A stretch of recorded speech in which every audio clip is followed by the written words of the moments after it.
आज आम्ही बनवणार आहोत कालवाच्या गोळ्यांची आमटी।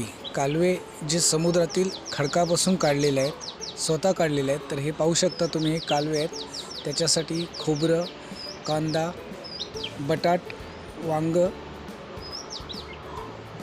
कच्चे टोमॅटो, कोथिंबीर आणि लसूण हे सर्व आपण कापून घेतलेलं आहे। एका बाजूला टोपामध्ये तेल गरम करत ठेवलेलं आहे आणि त्याला मिक्स करण्यासाठी हा मसाला सुद्धा आपण टाकून घेतलेला आहे आणि चवीपुरता मीठ टाकलेलं आहे। मीठ हे खडा मीठ वापरत आहोत। तर हे टोपामध्ये तेल गरम झालेलं आपण पाहू शकता।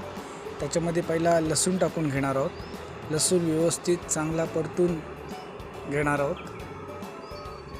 थोडासा लसूण शिजून झाला की त्याच्यामध्ये कांदा टाकून घेतलेला आहे। आता हा कांदा सुद्धा व्यवस्थित परतून घेणार आहोत।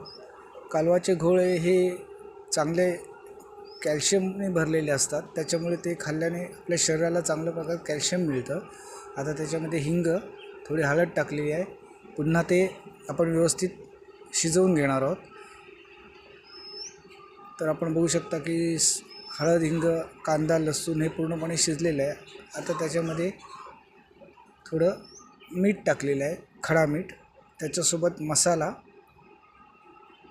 हा सुद्धा टाकून घेतलेला आहे। आता मीठ, मसाला हे सुद्धा त्या सर्व पदार्थांना व्यवस्थित एकजीव करून घेणार आहोत।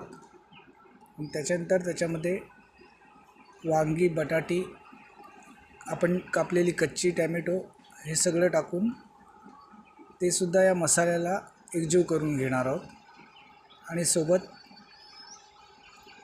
कोथिंबीर आणि कच्ची टोमॅटोसुद्धा टाकून घेतलेली आहे।